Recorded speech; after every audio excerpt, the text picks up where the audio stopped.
The least tern exists at a scale that most predators, storms, and human eyes barely register. It is a bird so small that it can disappear against the brightness of sand and sky, yet it occupies one of the most exposed positions in the natural world. Where land dissolves into water, where rivers meet oceans, and where beaches shift with every tide, the least tern makes its living.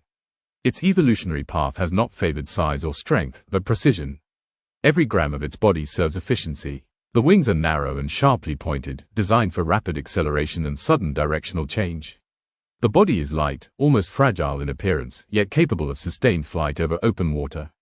In a world defined by motion, stillness would mean death. The least tern's origins trace back to ancestors that learned to exploit transitional habitats. Rather than retreating inland or fully committing to the open ocean, this lineage remained on the edge. These edges are unstable, shaped by erosion, flooding, and seasonal shifts. Survival here demands flexibility rather than permanence. Physically, the bird is immediately recognizable to those who know where to look. A white body contrasts with pale gray wings. A black cap crowns the head during breeding season, framing alert eyes adapted to tracking movement on the water's surface. The bill, bright yellow with a dark tip, is a tool calibrated for precision strikes rather than force. Flight defines the least tern's identity. It does not glide endlessly like larger seabirds, nor does it soar on thermals.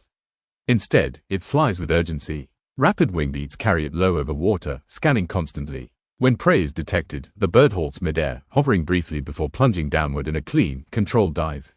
Success depends on timing measured in fractions of a second. The environments the least tern inhabits are among the most temporary in nature. Sandbars form and vanish within seasons. Beaches shift under storms. Riverbanks erode and rebuild elsewhere. Rather than resisting this instability, the bird synchronizes its life cycle with it. Nesting occurs on open ground with little cover, relying on camouflage and awareness rather than concealment. This strategy carries enormous risk. Eggs laid directly on sand are exposed to heat, flooding, and predators. There are no trees, no cliffs, no structural defenses. The bird compensates through behavior. Colonies form loosely, allowing many eyes to monitor threats. Adults respond instantly to danger, rising as a group and diving at intruders with sharp calls and precision attacks. Food availability dictates everything. The least tern feeds almost exclusively on small fish found near the surface. These fish are themselves dependent on water quality, temperature, and flow. A slight disruption in aquatic systems can cascade upward, leaving terns without sustenance during critical breeding periods. Despite its vulnerability, the least tern has persisted across continents for thousands of years. Its success lies not in dominance, but in alignment with systems that reward speed, awareness, and minimalism. It takes only what it needs, occupies only what is available, and leaves no permanent mark on the landscape. But the margin for error is narrow. When shorelines are hardened, rivers dammed, and beaches crowded, the space this bird depends on collapses. The least tern cannot retreat far inland, nor can it compete in deeper marine environments. Its survival is tied to environments humans often consider empty or expendable. Yet, each breeding season, the bird returns. It selects bare ground that others overlook. It lays eggs in places that seem impossible to defend. And it trusts that the same forces that shaped its past will still hold long enough to allow another generation to take flight. Life for the least tern is governed by immediacy. Unlike long-lived seabirds that can afford years of exploration before breeding, this species operates on narrow windows of opportunity. Seasonal timing is critical. Water levels, fish availability, and temperature must align within a brief period, or an entire breeding season can fail. As spring progresses, adults return to breeding grounds that may not resemble those of previous years. Sandbars shift, river mouths change shape. What mattered last season may no longer exist. The least tern does not search for familiarity, it searches for suitability. Flat, open, sunlit ground near shallow water becomes the only requirement. Courtship is subtle and efficient. Males attract females not with elaborate displays but with food. A small fish, presented carefully, communicates fitness, hunting skill, and attentiveness. Acceptance of the offering often marks the beginning of a breeding pair. There is little ceremony. In an environment this unstable, delay carries risk. Nesting begins immediately. No structure is built. The nest is a shallow scrape in sand or gravel, barely visible even at close range. Eggs are speckled, blending seamlessly with their surroundings. Camouflage is the first line of defense, but it is passive and imperfect. Heat from direct sunlight can raise egg temperatures to lethal levels. Adults respond by shading eggs with their bodies, adjusting posture throughout the day to regulate exposure. Predators are constant. Gulls, crows, foxes, raccoons, and even domestic animals pose threats. The least tern responds not with retreat, but aggression disproportionate to its size. Adults rise in unison, diving repeatedly at intruders, striking with bills and vocalizing sharply. These attacks rarely cause physical harm, but confusion and persistence often drive predators away. Human presence introduces a different challenge. Foot traffic, vehicles, and recreational activity flatten nests without detection. The bird's strategy of invisibility works against it in these situations. Eggs that blend perfectly into sand cannot warn of their presence. Disturbance also causes adults to leave nests exposed, increasing vulnerability to heat and predation. Feeding during breeding season becomes relentless. Adults must balance their own energy needs with the demands of growing chicks. Fishing trips shorten but increase in frequency. Each dive is calculated, targeting fish of precise size. Too small and the energy return is minimal. Too large and the chick cannot swallow it. Chicks hatch covered in down, mobile within hours. This mobility is not freedom, but survival. By moving short distances, chicks can seek shade, reduce heat stress, and avoid localized threats. Parents guide them subtly, using calls rather than physical contact. Protection is constant but non-intrusive. Growth is rapid. Within weeks, chicks develop feathers and begin wing exercises. There is no prolonged adolescence. The environment does not allow it. By the time fledging occurs, the young tern must already possess the coordination and awareness needed to hunt independently. Failure is common. Entire colonies may be lost to flooding from a single storm. Sudden changes in river flow can submerge nests overnight. Pollution events can erase food supplies without warning. The least tern persists not because it avoids failure, but because it reproduces quickly and efficiently when conditions allow. This species does not dominate its environment, it times it. Success is measured season by season, not lifetime by lifetime. A good year produces enough young to offset multiple failures. This strategy has worked for centuries, but it assumes that favorable conditions will occasionally return. Modern landscapes challenge this assumption. Dams regulate rivers, eliminating natural sandbar formation. Coastal development stabilizes shorelines, removing the open ground terns require. These changes do not appear dramatic, but the cumulative effect is severe. Still, when a suitable site appears, the least tern responds immediately. Colonies form within days. Eggs are laid quickly. Life accelerates. The bird compresses its entire reproductive effort into moments of opportunity, trusting speed and precision over permanence. As chicks approach fledging, the least tern colony becomes a place of constant motion. What once appeared minimal and quiet now reveals an underlying intensity. Adults cross paths in rapid arcs above the water, each carrying small flashes of silver in their bills. Every successful catch represents not abundance, but precision achieved under pressure. Young terns grow fast, but growth alone is not enough. Coordination must develop alongside strength. Wing exercises begin early, awkward flapping that kicks up sand and dust. These movements are rehearsals for a life that will soon leave land behind entirely.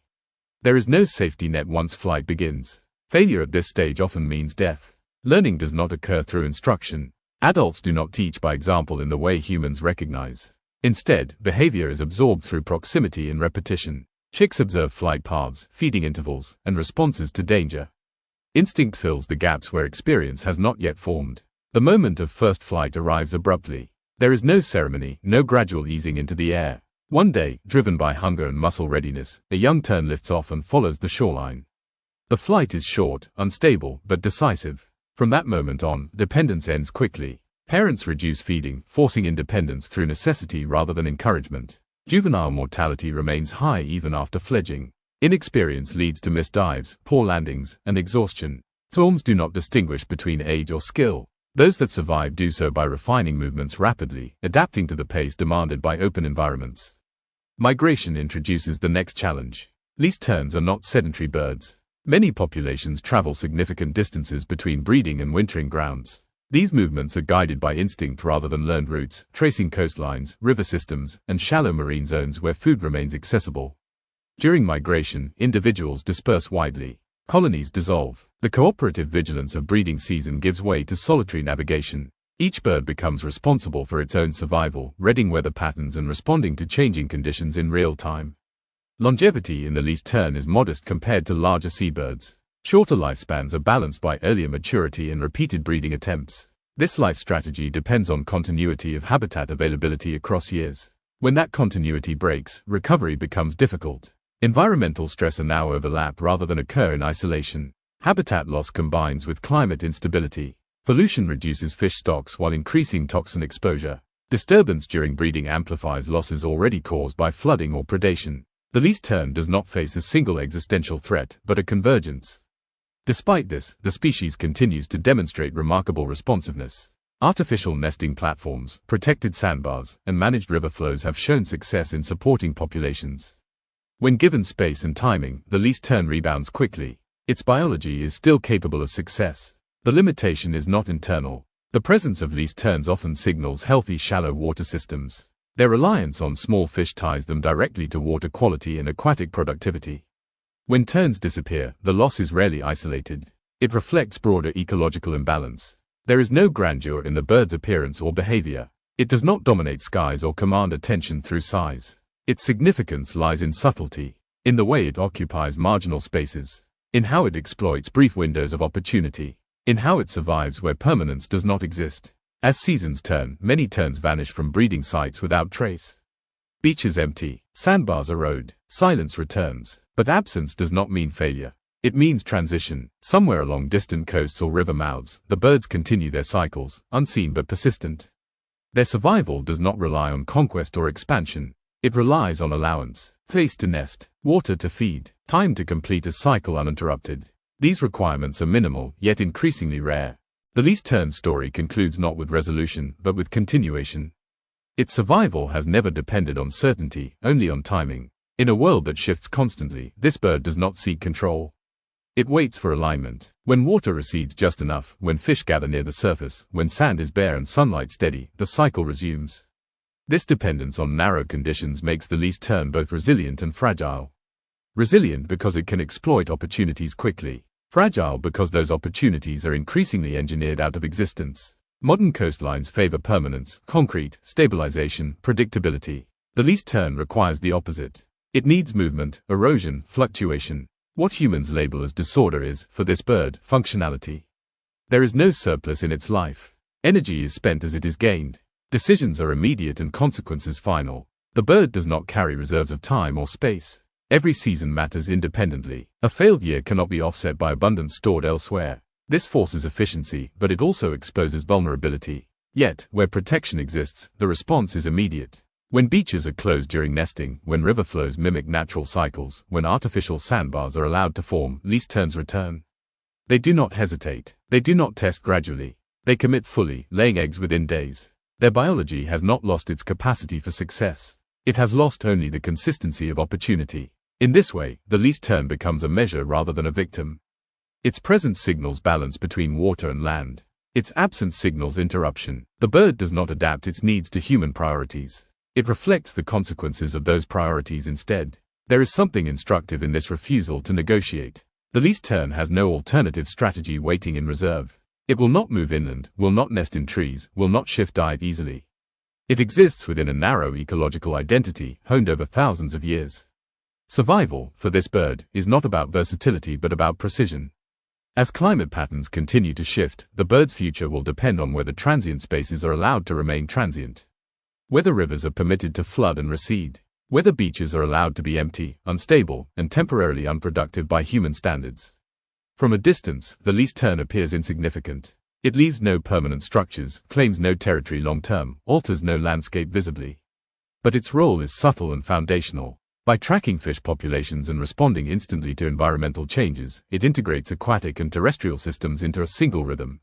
In flight, the bird remains what it has always been, fast, light, and alert. It skims water surfaces, dives without hesitation, and rises again with barely a trace. The motion is brief, efficient, and easily missed. That is its nature. There is no triumph in its persistence, no symbolism it seeks to embody. The least tern does not represent fragility or strength. It represents accuracy, a species calibrated to function within exact parameters, asking only that those parameters still exist. And when they do, even briefly, the bird returns. It nests on bare sand. It raises young under open sky. It completes its cycle quickly and departs without imprint. No monument remains, only the knowledge that, for one season, balance held. Above shallow waters and shifting shores, a small white form cuts through air with purpose. Not commanding attention, not demanding protection, simply existing where conditions allow, and nowhere else.